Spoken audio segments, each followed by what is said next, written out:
न्याय दर्शन जैसे महत्वपूर्ण ग्रंथ पर आधारित तर्क भाषा नामक पुस्तक लेकर, जो कि आचार्य केशव मिश्र जी द्वारा विरचित है। अपने आज के प्रेजेंटेशन को स्टार्ट करने से पहले मैं ऑनलाइन व ऑफलाइन उपस्थित सभी विद्यार्थियों का संस्कृत समृद्धि क्लासेस की ओर से हार्दिक स्वागत करती हूँ। संस्कृत समृद्धि क्लासेस जो कि समय समय पर बच्चों के सर्वांगीण विकास हेतु इस प्रकार के प्रेजेंटेशन के कार्यक्रम करता रहता है, इसे मैं अपना सौभाग्य मानती हूँ। और बिना किसी भूमिका को बांधते हुए आज हम पढ़ेंगे दर्शन शास्त्र की पुस्तक तर्क भाषा।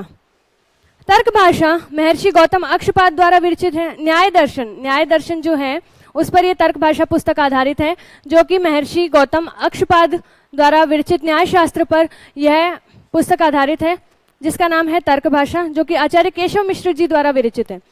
तर्क भाषा की जो विषय वस्तु है वो 16 पदार्थों पर आधारित है। वो 16 पदार्थ कौन कौन से हैं?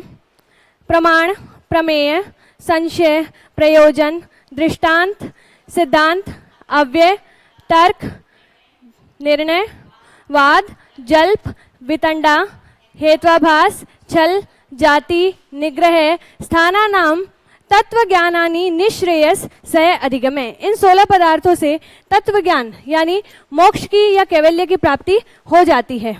इन 16 पदार्थों को समझने के लिए न्याय दर्शन में कुछ वृत्तियां और कुछ प्रवृत्तियां बताई गई हैं। वो न्याय दर्शन की 3 प्रकार की वृत्तियां कही गई हैं। वे वृत्तियां कौन कौन सी हैं?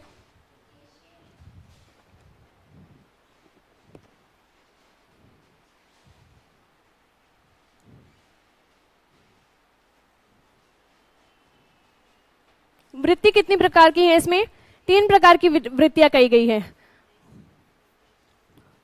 उद्देश्य, लक्षण और परीक्षा। उद्देश्य क्या है? उद्देश्य अस्तु नाम मात्रेण वस्तु संकीर्तनम। हाँ जी सर, ठीक। उद्देश्य क्या है? उद्देश्य अस्तु नाम मात्रेण वस्तु संकीर्तनम, मतलब उद्देश्य से जिस वस्तु का विषय वस्तु का हमें ज्ञान हो जाता है, जैसे प्रमेय, सिद्धांत या इन सब के नाम मात्र से जिस चीज का हमें अनुभूति हो जाती है, जिस चीज का हमें पता चल जाता है, वो कहलाता है उद्देश्य। लक्षण क्या होता है? लक्षणम असाधारण धर्म वचनम।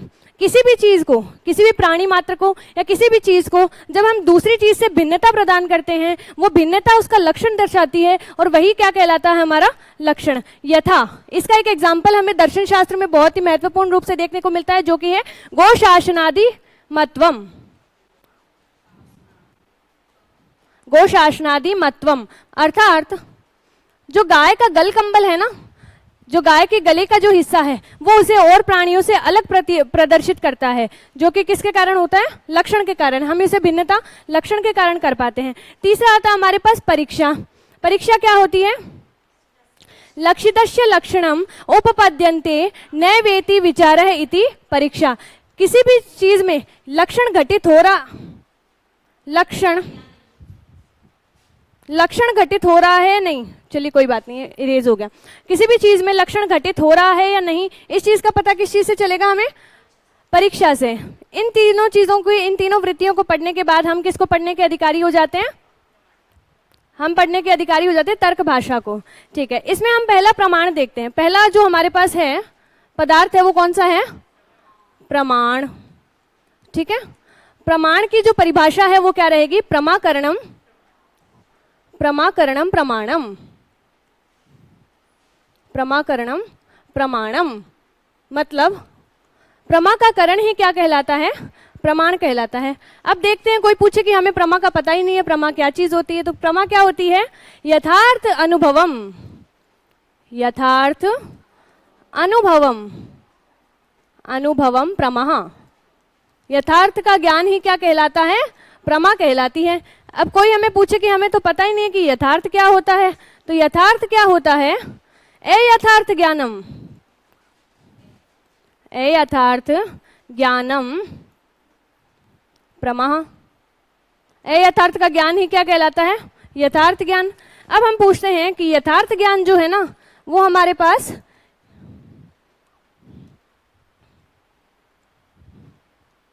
विजिबल है? सबको दिख रहा है? यथार्थ ज्ञान क्या होता है? कितने प्रकार के होते हैं? यथार्थ ज्ञान दो प्रकार के होते हैं, ठीक है।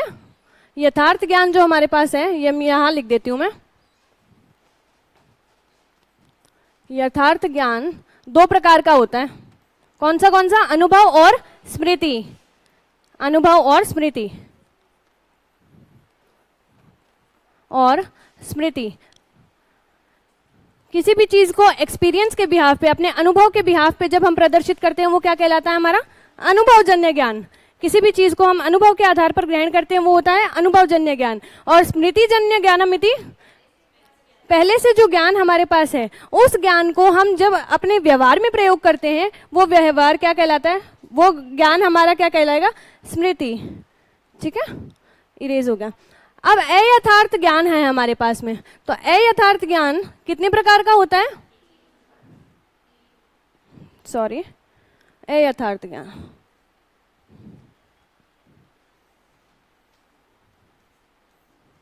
अयथार्थ ज्ञान तीन प्रकार का होता है। संशय, विपर्य, विपर्य और तर्क। संशय, विपर्य और तर्क। अब पूछे संशय क्या होता है? तो संशय क्या होता है? एकस्मिन् धर्मिणि विरुद्ध नाना अर्थ विमर्श। एक धर्म के विरुद्ध, एक धर्म के विरुद्ध जब नाना अर्थ प्रयुक्त होते हैं, मतलब हमें जहां संशय होता है कि ये चीज होगी, ये गाय है या नहीं है, तो ये क्या हो जाएगा? हमारा संशय, ठीक है। और विपर्य क्या होता है? अत अस्मिन् तत्ग्रह विपर्य है। जिस चीज में यह चीज ऐसी है या फिर नहीं है, जो भ्रम हमें उत्पन्न होता है वो क्या कहलाता है? विपर्य कहलाता है, ठीक है। तीसरा है तर्क। अनिष्ट प्रसंग इति तर्क है। अनिष्ट का प्रसंगी क्या कहलाता है? तर्क कहलाता है। देखना कोई टेक्निकल इश्यूज आए हैं क्या? पूछना सर को क्या बोल रहे हैं। मेरी आवाज तो आ रही है ना आप सभी को? अच्छे से आ रही है ना? पूछो क्या टेक्निकल इशू हुए। ये हमारे पास क्या हो गए? प्रमा हो गए। अब हमने प्रमा तो पढ़ ली, प्रमा क्या है वो पढ़ लिया हमने। अब हम पढ़ते हैं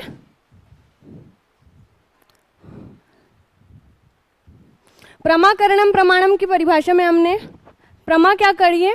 पढ़ ली। अब प्रमाकरणम में करण बचता है हमारे पास। इसका चार्ट इस प्रकार से बनेगा, प्रमाकरणम प्रमाणम। प्रमा हम पढ़ चुके हैं, अब हम पढ़ेंगे करण। तो करण कितने प्रकार? करण क्या होता है? साधक तमम करणम, साधक तमम करणम। तीन प्रकार बताए गए हैं न्याय इसमें दर्शन शास्त्र में। समवायी कारण, समवायी कारण, असमवायी कारण, असमवायी कारण, और तीसरा आ गया निमित्त कारण, ठीक है। तीन प्रकार के हमारे पास करण हो गए हैं। तीनों प्रकार के कर्म का क्या नाम होता है? पहले का समवायी कारण, दूसरे का असमवायी कारण और तीसरा निमित्त कारण। समवायी कारण क्या होता है? यत संवेत कार्यम, यत संवेत कार्यम उपपद्यन्ते तत् समवायी कारणम। अर्थात कार्य और कारण में अयुक्त सिद्धि का संबंध होता है, मतलब एक दूसरे पर ये दोनों आश्रित रहते हैं। यदि कारण होगा तो कार्य होगा, और यदि कार्य नहीं होगा तो कारण भी नहीं होगा। यथा जैसे इसके समवायी कारण क्या है, इसका एग्जाम्पल क्या देते हैं हम? नहीं, तंतुपटस्य कैसे होगा? तंतुपटस्य नहीं है, तंतुपटस्य समवायी कारणम, मृतिका पटस्य घटम कारणम। हाँ सही कह रहे हो। तंतुपट का क्या है? समवायी कारण, तंतुपटस्य समवायी कारणम, ठीक है। असमवायी कारण क्या होता है? ठीक है, असमवायी कारण क्या होता है? यत समवायी कारणम प्रत्यय आसन वद्रित सामर्थ्य कारणम तद असमवायी कारणम। मतलब धागे से धागा मिलके बनता है और मिट्टी से मिट्टी के कण जब मिल जाते हैं और तो उनका संयोग होता है, जैसे तंतु का संयोग और मिट्टी का संयोग ही क्या कहलाता है? तंतु संयोग और मिट्टी का संयोग ही क्या कहलाता है? असमवायी कारण, ठीक है। तीसरा कौन सा है, निमित्त कारणम, यत न असमवायी कारण न च समवायी कारणम अत कारणो इति निमित्त कारणम। निमित्त कारण कौन सा होता है, जो समवायी कारण भी नहीं है और असमवायी कारण भी नहीं है, और इन दोनों की सिद्धि करने के लिए जो गौण रूप से प्रयोग में आता है वो क्या कहलाता है, ऐसा निमित्त कारण। निमित्त कारण कौन कौन से होते हैं, यथा तूरी, तूरी, वेमा आदि। ठीक है। इसमें हम और प्रकार के जैसे गर्दभ या जो भी, जैसे मिट्टी को लाने के लिए किसके प्रयोग होता है, गधे का प्रयोग करते हैं, बैलगाड़ी का प्रयोग करते हैं, वो सारी चीजें किसमें आ जाएंगी, निमित्त कारण में। तो आप लोग तीनों कारण समझ सकते हो। प्रमा करणम, प्रमा हमने पहले ही पढ़ लिए, करण हम पढ़ चुके हैं। तो ये क्या होता है, प्रमा का करण ही क्या कहलाता है, प्रमाण कहला देता है। ये आगे सबको समझ में। इसके बाद हम पढ़ते हैं प्रमाण के भेद। प्रमाण के 4 भेद होते हैं। कुछ बोल रहे आप? अब हम पढ़ेंगे प्रमाण के भेद। प्रमाण के कितने भेद होते हैं, 4 भेद होते हैं। प्रमाण के 4 भेद होते हैं। कौन कौन से हैं, प्रत्यक्ष, एक सेकेंड, प्रत्यक्ष, अनुमान, अनुमान, उपमान, उपमान और शब्द। ठीक है। अब हम पढ़ेंगे प्रत्यक्ष प्रमाण। प्रत्यक्ष प्रमाण क्या होता है, साक्षात्कारी प्रमाकरणम इति प्रत्यक्ष प्रमाणम। प्रमा, साक्षात्कार करने वाली प्रमा का करण ही क्या कहलाता है, प्रत्यक्ष प्रमाण कहलाता है। प्रत्यक्ष प्रमाण के हमारे में 2 भेद होते हैं। पहला भेद होता है सविकल्पक, जिसे हम लौकिक भी बोलते हैं। सविकल्पक, थोड़ा सा इसकी हैबिट नहीं है ना, डिजिटल बोर्ड की हैबिट नहीं है ना, इस वजह से मिस हो जाता है। सविकल्पक और निर्विकल्पक। सविकल्पक और निर्विकल्पक। अब सविकल्पक क्या होता है, जो 5 ज्ञानेंद्रिय, ज्ञानेंद्रिय कौन कौन सी होती है, चक्षु, घ्राण, चक्षु, चक्षु, श्रोत्र, घ्राण, रसना और त्वचा। इन 5 ज्ञानेंद्रियों से जो हमें ज्ञान प्राप्त होता है, ज्ञान प्राप्त होता है या फिर वस्तु और 5 ज्ञानेंद्रियों के बीच में जो संबंध स्थापित होता है वो क्या कहलाता है, सविकल्पक। इन दोनों से होने वाले ज्ञान क्या कहलाता है हमें, सविकल्पक। चक्षु और वस्तु के बीच में, जैसे ये घड़ा है और घड़े को और अपनी इंद्रिय, इंद्रिय क्या है, आंख। चक्षु से यदि हम घड़े को देखेंगे तो इन दोनों का क्या कहलाएगा, सविकल्पक ज्ञान। हमें ज्ञान हो रहा है अपनी इंद्रियों के माध्यम से, वो क्या हो जाएगा, सविकल्पक। और यदि निर्विकल्पक में क्या होता है, यदि इंद्रिय भिन्न हो और ज्ञान क्या हो, इंद्रिय भिन्न हो और जो वस्तु हो वो भी भिन्न हो, दोनों के बीच में अंतर संबंध होता, संबंध नहीं होता और दोनों एक दूसरे से भिन्नता होती है। जैसे अपन बोलते हैं कि श्रोत्र तो इंद्रिय हो गई, कर्णेंद्रिय हो गई, और जो शब्द है या घट है, जैसे हम घट को बोलते हैं कि घट है और हम उसे श्रोतेंद्रिय से देख पा रहे हैं, तो क्या ये सही बात है, नहीं। वो किससे देखी जाएगी, चक्षु से देखी जाएगी। तो ये कैसा हो गया हमारा, निर्विकल्पक प्रत्यक्ष। ठीक है। ये 2 प्रकार के प्रत्यक्ष होता है। चक्षु इंद्रिय और घट वस्तु है किसमें, सविकल्पक में। और निर्विकल्पक में क्या है, चक्षु तो इंद्रिय है और वस्तु क्या है, शब्द है। इसमें ये निर्विकल्पक हो जाएगा। जबकि श्रोतेंद्रिय होती है और शब्द कैसा होता है, शब्द और श्रोतेंद्रिय होता तब कैसा होता है, सविकल्पक आ जाता। ठीक है।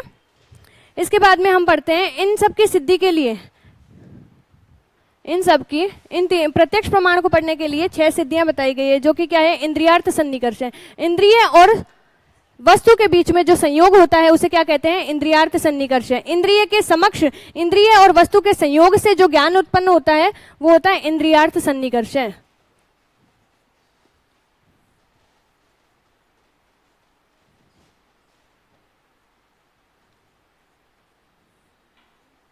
इंद्रियार्थ सन्निकर्ष है। इंद्रियों के साथ जो हमें ज्ञान प्रदान होता है वो क्या होता है, इंद्रियार्थ सन्निकर्ष है। अब हम देखते हैं इंद्रियार्थ सन्निकर्ष में, इंद्रियार्थ षड सन्निकर्ष है। इंद्रियों के सन्निकर्ष से होने वाला ज्ञान क्या, कितने प्रकार का होता है, 6 प्रकार का होता है। पहला कौन सा है,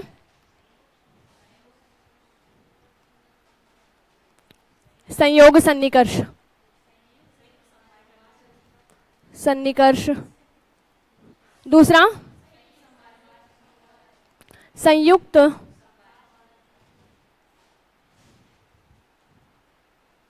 संयुक्त समवाय सन्निकर्ष,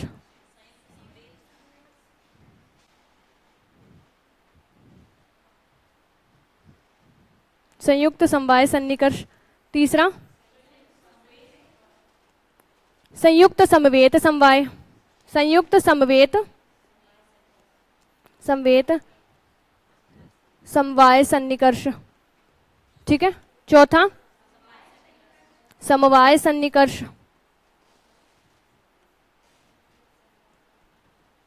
सन्निकर्ष।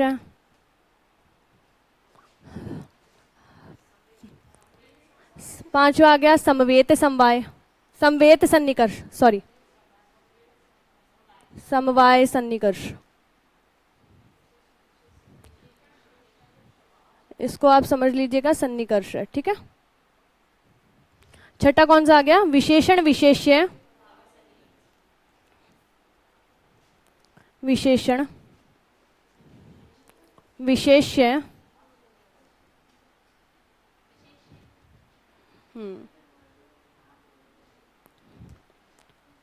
विशेषण भाव सन्निकर्ष। ये 6 प्रकार के क्या होते हैं? इनके इंद्रियों के संयोग से होने वाला ज्ञान ही क्या कहलाता है? इंद्रियार्थ सन्निकर्ष है। तो इसमें जो पहला है हमारे पास संयोग सन्निकर्ष है। संयोग सन्निकर्ष में क्या होता है? चक्षुर इंद्रिय घटो अर्थ है अनयो सन्निकर्ष इति संयोग एव। ठीक है। तो चक्षु से होने वाला ज्ञान, अब इसको हम एक चार्ट के माध्यम से समझ सकते हैं, जैसा कि मैम ने हमें बताया था। सबसे पहले हम लिखेंगे यहाँ पे इंद्रिय, इनको चारों को समझने के लिए हमें एक चार्ट के माध्यम से समझना चाहिए। इंद्रिय, अर्थ, और इनके अंदर कौन से सन्निकर्ष से हमें प्रत्यक्ष ज्ञान हो रहा है वो हमें जानना होगा। सन्निकर्ष, ये हमारे पास 3 चीजें आ गई। अब जो संयोग सन्निकर्ष है पहला, जिसके अंदर हमारे पास चक्षु तो क्या है? इंद्रिय हो गई। ठीक है। चक्षुर इंद्रिय, घटो अर्थ है, घट क्या हो गया? इसका अर्थ हो गया। और ये क्या हो गया? सन्निकर्ष संयोग। घट और इंद्रिय के सन्निकर्ष से, जो इन दोनों के बोध से जो ज्ञान उत्पन्न होता है वो क्या कहलाता है? संयोग सन्निकर्ष।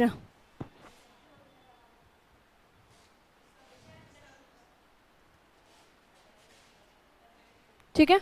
दूसरा कौन सा है हमारे पास? संयुक्त समवाय। चक्षुर इंद्रिय घट रूपम अर्थ है अनयो सन्निकर्ष इति ही संयुक्त समवाय। इसमें क्या हो गया? चक्षु तो हमारी इंद्रिय हो गई, और मान लीजिए हमारे पास यहाँ कोई घड़ा रखा है। पहले में तो हमने देख लिया कि अपनी आंख है और घड़ा है।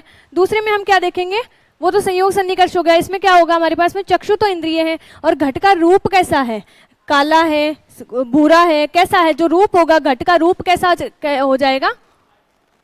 घट रूप सन्निकर्ष कैसा होगा? संयुक्त, संयुक्त समवाय सन्निकर्ष। ठीक है। तीसरा आ जाएगा हमारे पास में संयुक्त संवेद। चक्षुर इंद्रिय रूपत्वादि सामान्य अर्थ अनयो सन्निकर्ष इति संयुक्त समवेत सन्निकर्ष। इसमें हमारी इंद्रिय क्या है? चक्षु है। और घट का रूपत्व, रूपत्व मतलब घड़ा किस आकृति का है, किस रूप का है, वो क्या कहलाएगा? घट रूपत्वादि, रूपत्व आदि, ये क्या हो जाएगा? संयुक्त समवेत समवाय। ठीक है। इसके बाद में हमारी जो इंद्रिय है वो बदल जाती है। ठीक है। इसके बाद में हम जो एग्जाम्पल लेंगे उसमें हमारी इंद्रियां बदल जाएगी। श्रोतेंद्रिय शब्दों गृह्यते अनयो सन्निकर्ष इति समवाय सन्निकर्ष है। अब हम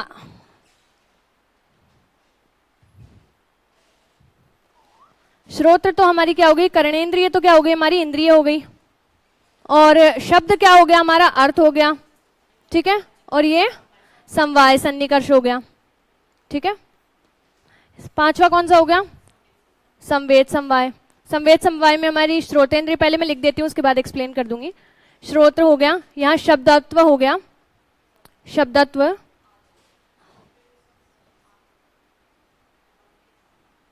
संवेद समवाय।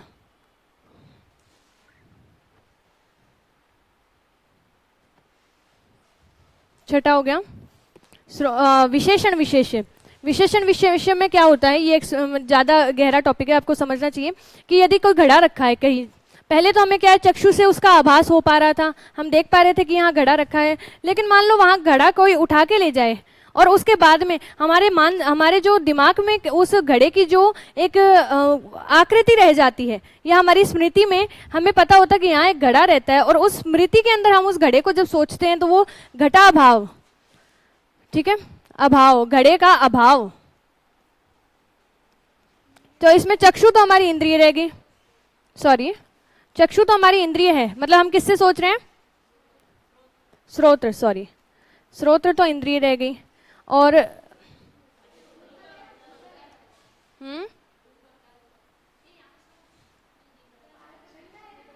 श्रोत्र तो इंद्रिय हो गई,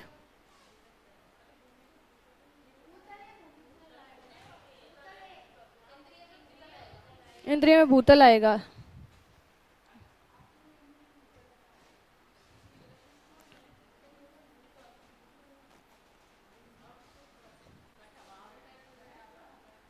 यहां आ जाएगा घटाभाव, घट का अभाव, विशेषण विशेष्य, विशेषण विशेषण विशेष्य।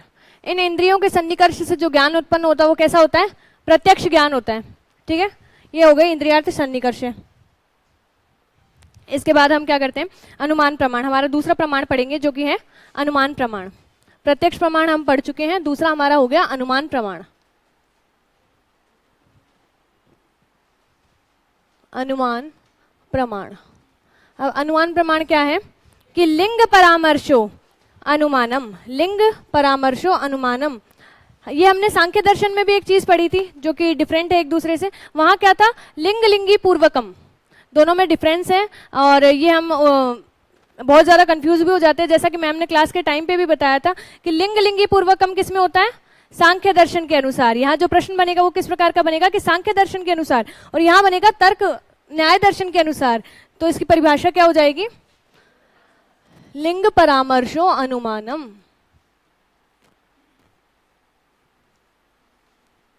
लिंग परामर्शो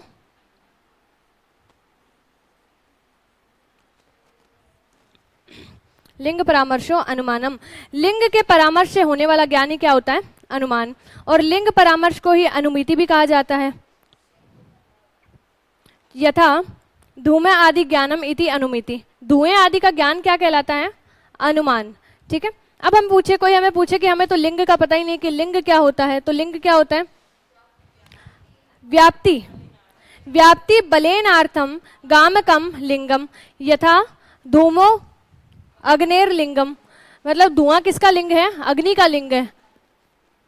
ये एक दूसरे के सामंजस्य स्थापित करते हैं ना, दोनों चीजें एक दूसरे पे इंटरडिपेंडेंट है, तो धुआं किसका लिंग हो गया, धुआं अग्नि का लिंग है।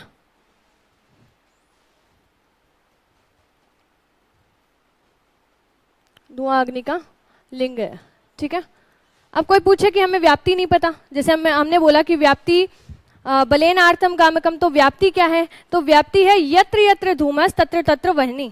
व्याप्ति किसी चीज में किसी चीज की व्याप्ति होना, वो चीज वहां पे व्याप्त होती है तो वो क्या कहलाता है, व्याप्ति कहलाती है। यत्र यत्र धूमस तत्र तत्र वह्नि, जहां जहां अग्नि है, जहां जहां धुआं है वहां वहां अग्नि मौजूद रहेगी, ये क्या कहलाता है, व्याप्ति कहलाती है, ठीक है। इसके बाद हम पढ़ते हैं अनुमान प्रमाण के भेद। अनुमान के दो भेद होते हैं, अनुमान के भेद दो प्रकार के होते हैं, स्वार्थ अनुमान और परार्थ अनुमान। स्वार्थानुमानम अनुमानम और परार्थानुमानम। जो ज्ञान स्वतः स्वयं को प्राप्त होता है, मान लीजिए हमने रसोई घर में धुआं देखा, हमें पता है कि हमारी रसोई घर में हम जब उसका लकड़ियों का प्रयोग करते हैं तो धुआं निकलता है। उस ज्ञान को हम जब कभी बाहर जाते हैं और हम देखते हैं कि इस पर्वत में धुआं निकल रहा है, तो वो कैसा ज्ञान हो जाएगा, स्वार्थ अनुमान। मतलब हमने अपनी ही स्मृति को प्रयोग में लेकर ज्ञान जो प्राप्त किया वो क्या कहलाएगा, स्वार्थ अनुमान। और मान लीजिए आप में से किसी ने मुझे बताया कि आप जब इस पर्वत पे जाएंगे तो आपको क्या होगा, एक पर्वत मिलेगा जो कि अग्नि वाला है, तो वहां आप क्या करेंगे, ये परार्थ अनुमान हो गया, क्योंकि किसी दूसरे ने मुझे इस चीज का आभास करवाया है कि यहाँ यह पर्वत अग्नि वाला है। ये कैसा हो गया, परार्थ अनुमान। परार्थ अनुमान मतलब किसी दूसरे ने हमें इस चीज का आभास करवाया कि यह पर्वत अग्नि वाला है। दोनों समझ में आ गए? आगे बढ़ते हैं। इसके बाद में हमारे पास परार्थ अनुमान के 5 अवयव आ जाते हैं। परार्थ अनुमान में हमारे पास 5 अवयव आते हैं। परार्थ अनुमान की सिद्धि के लिए 5 प्रकार के अवयव कौन कौन से हैं? प्रतिज्ञा, एक सेकेंड, प्रतिज्ञा, हेतु, हेतु, उदाहरण, उदाहरण, उपनय और निगमन, उपनय और निगमन। इसको थोड़ा सा शॉर्ट कर लेते हैं। निगमन। अब जो हमारे पास परार्थ अनुमान जो हमें किसी ने दूसरे ने दिया है ना, उस ज्ञान की सिद्धि किस प्रकार से होगी? 5 प्रकार के अवयवों से होगी। वो 5 प्रकार के अवयव, कोई बोलता है कि प्रतिज्ञा, प्रतिज्ञा क्या होती है? पर्वतो अयम वन्यमान है। इसका एग्जाम्पल लिखूं या समझा दूं डायरेक्ट? चलो कोई नहीं, लिख देते हैं। पर्वतो अयम वन्यमान है, यह पर्वत अग्नि वाला है। पर्वतो अयम वहनीमान है, यह पर्वत वहनी वाला है, अग्नि वाला है। ये क्या हो गई? प्रतिज्ञा हो गई। हेतु क्या हो गया हमारे पास में? धूमत्वात्। क्यों है अग्नि वाला? क्योंकि हमें क्या दिखाई दे रहा है यहाँ पे? धूमत्वात्। हमें यहाँ पे धुआं दिखाई दे रहा है। ये कैसा हो गया? हेतु हो गया। कारण, अग्नि का कारण, इस प्रतिज्ञा का कारण क्या है? उदाहरण क्या हो गया? सॉरी, उदाहरण क्या हो गया? यत्र यत्र धूमस तत्र तत्र वहनी। जहां जहां धुआं होगा वहां वहां अग्नि होगी। यथा महानस। महानस क्या होता है? रसोई घर। तो रसोई घर में जिस प्रकार से हमने एक उदाहरण के रूप में से स्पष्ट कर दिया। उपनय, तथा च अयम, तथा च अयम, इसी प्रकार से तथा च अयम, इस चीज को हमने सिद्ध किया ना, तथा च अयम, कि इसी प्रकार से ये चीज सिद्ध होती है कि जहां जहां धुआं होता है वहां वहां अग्नि होती है। निगमन, तस्मात् तथा, तस्मात् तथा, अतः इसकी, ये इसकी सिद्धि हो जाती है यहाँ पे कि ये प्रकार, यह पर्वत अग्नि वाला है। ये 5 प्रकार की चीजें होती है, अवयव होते हैं, जिनसे ये चीज की सिद्धि होती है कि जो परार्थ अनुमान है, जो दूसरे का दिया हुआ ज्ञान है, वो कैसा है? हम इन 5 अवयवों से इस चीज को सिद्ध कर सकते हैं। ठीक है। इसके बाद में हम पढ़ते हैं हेतु। जो सेकंड अपने पास ऑप्शन आया था हेतु का, उस हेतु के अंदर क्या पढ़ते हैं हम? हेतु के 5 अवयव पढ़ेंगे। अब हेतु किस प्रकार से सिद्ध होता है? हेतु में हमने कहा था धूमत्वात्, धुएं वाला, तो वो हेतु क्या हो जाएगा? 5 प्रकार के अवयव हो जाएंगे हेतु के।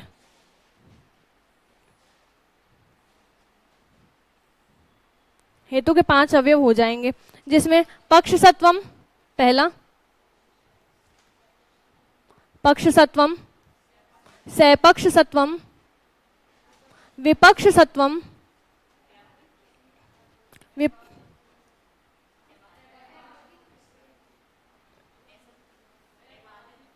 अबाधित विषय, अबाधित और असत प्रतिपक्ष, असत प्रतिपक्ष। ठीक है। अब ये हेतु के 5 अवयव हमारे पास आ गए हैं। पर्वतो अयम वन्यमान है, यह पर्वत वन्नी वाला है, अग्नि वाला है। ये कैसा हो गया? इसका पक्ष हो गया, क्योंकि किससे पता चल रहा है हमें कि ये पर्वत अग्नि वाला है? धुएं से पता चल रहा है। ये किसका हेतु हो गया? पक्ष सत्व का। ठीक है। दूसरे में हम कहते हैं निश्चित साध्य सपक्ष, निश्चय साध्य सपक्ष, मतलब यह जो पर्वत है इसको हम किस उदाहरण से जान सकते हैं? महानस के उदाहरण से समझ सकते हैं कि जहां जहां रसोई में हम अग्नि देखते हैं, जहां जहां हम धुआं देखते हैं वहां वहां अग्नि होती है। ये कैसा हो गया? सपक्ष, मतलब इस पक्ष का यह सिद्धि कर पा रहा है, इस पक्ष की यह सिद्धि कर रहा है कि जहां जहां धुआं होता है वहां वहां क्या होती है? अग्नि होती है। तीसरा हमारे पास आ गया विपक्ष। विपक्ष क्या होता है? निश्चित साध्य अभावान विपक्ष है। निश्चित रूप से किसी चीज का अभाव होता है, वो क्या कहलाता है? विपक्ष कहलाता है। विपक्ष में हमारे पास उदाहरण क्या है? महाद्र आदि, महाद्रादि, मतलब समुद्र में, समुद्र में हमारे पास क्या होता है? अग्नि का अभाव होता है, निश्चित रूप से होता है, इसमें कोई दो राय है ही नहीं कि समुद्र में आग का अभाव है, तो ये क्या होगा, विपक्ष सत्व। इसके बाद हम पढ़ते हैं अबाधित विषय, अग्नि अन उष्णत कृतकत्वात घटवत। अग्नि, इसको मैं यहाँ पे लिख देती हूँ, एक बार इसको इरेज कर रही हूँ, ठीक है। अबाधित विषयत्व क्या है, अग्नि अनुष्णवत, अग्नि ही अनुष्णवत कृतकत्वात, कृतकत्वात घटवत।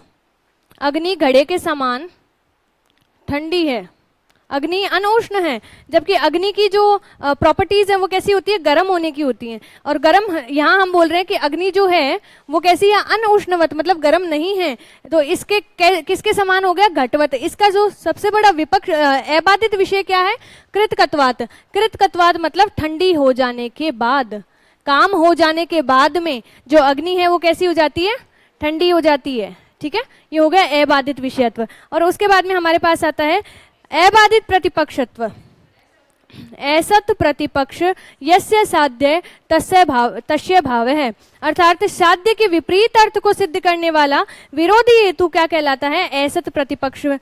यथा पर्वत में साध्य अर्थ वन्नी को सिद्ध करने वाला क्या है, धुआं है, इसके विपरीत अर्थ को सिद्ध करने वाला विरोधी है जो न हेतु है, वो क्या कहलाएगा, असत असत प्रतिपक्षत्व। ये क्या पढ़ लिया हमने, हेतु के अवयव पढ़ लिए। 5 अवयव हेतु के कौन कौन से हो गए, पक्षसत्व, सपक्ष, विपक्ष, अबाधित और अबाधित प्रतिपक्षत्व।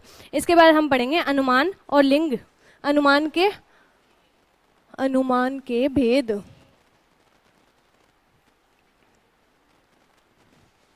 अनुमान या हेतु के लिंग, ठीक है। लिंग, अनुमान में लिंग या हेतु के भेद पढ़ेंगे। अनुमान के भेद कितने प्रकार के होते हैं, 3 प्रकार के कहे गए हैं। पहला आता है अन्वय व्यतिरेकी, अन्वय व्यतिरेकी, अन्वय व्यतिरेकी, केवल अन्वय, नहीं सीक्वेंस से बोलना है। केवल अन्वय मैम ने लिखवाया पहले था, लेकिन केवल अन्वय इसका दूसरा अन्वय, और केवल व्यतिरेकी, क्योंकि इसका सीक्वेंस पूछ लिया जाता है एग्जाम में। केवल व्यतिरेकी, ठीक है। तो पहला हमारे पास आ गया अन्वय और व्यतिरेकी। अन्वय और व्यतिरेकी हमारे पास कितने प्रकार के शब्द है, 2 प्रकार के शब्द है। अब अन्वय और व्यतिरेकी क्या होता है कि अन्वय का अर्थ तो है पक्ष और व्यतिरेकी का अर्थ क्या हो गया, विपक्ष। जब विपक्ष और पक्ष दोनों सत्व एक जगह मौजूद हो वो क्या हो जाएगा, अन्वय व्यतिरेकी, सॉरी वो क्या हो जाएगा हमारे पास में, अन्वय व्यतिरेकी। अब अपन एक चीज समझते हैं, बेसिक सी चीज है कि यत्र यत्र धूमस तत्र तत्र वह्नि, जहां जहां धुआं होगा वहां वहां अग्नि होगी। यत्र यत्र धूमस न तत्र तत्र वह्नि न, जहां धुआं नहीं होगा वहां अग्नि का भी अभाव होगा। ये क्या होगा, अन्वय व्यतिरेकी। ये दोनों एक दूसरे पे इंटरडिपेंडेंट है कि जहां धुआं होगा वहीं अग्नि मौजूद होगी, जहां धुआं नहीं होगा वहां पे अग्नि भी मौजूद नहीं होगी। ये हो गया हमारे पास अन्वय व्यतिरेकी। दूसरा हमारे पास है केवल अन्वय, कि जीवित शरीर है से आत्मकम प्रमाणत्वात्, मतलब किसी एक चीज का हमारे पास विशेष लक्षण है। Good morning ma'am.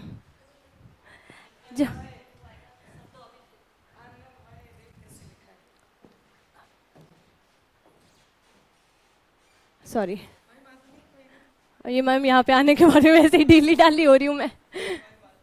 अन्वय, केवल अन्वय में क्या हो गया हमारे पास में कि जीवित शरीर है से आत्मकम प्रमाणत्वात्, मतलब किसी एक विशेष जो लक्षण होता है वो एक होता है पॉजिटिव, एक होता है नेगेटिव। जो हमारे पास में पॉजिटिव जो है, नहीं ये उदाहरण के साथ सिद्ध किया जाता है, जो उदाहरण है उसके साथ में जो सिद्ध होने वाला है वो है केवल अन्वय, और दूसरा है केवल व्यतिरेकी। और व्यतिरेकी को उदाहरण की आवश्यकता नहीं है, जैसे मन कहते हैं प्रत्यक्ष को प्रमाण की आवश्यकता नहीं है, उस प्रकार से केवल व्यतिरेकी।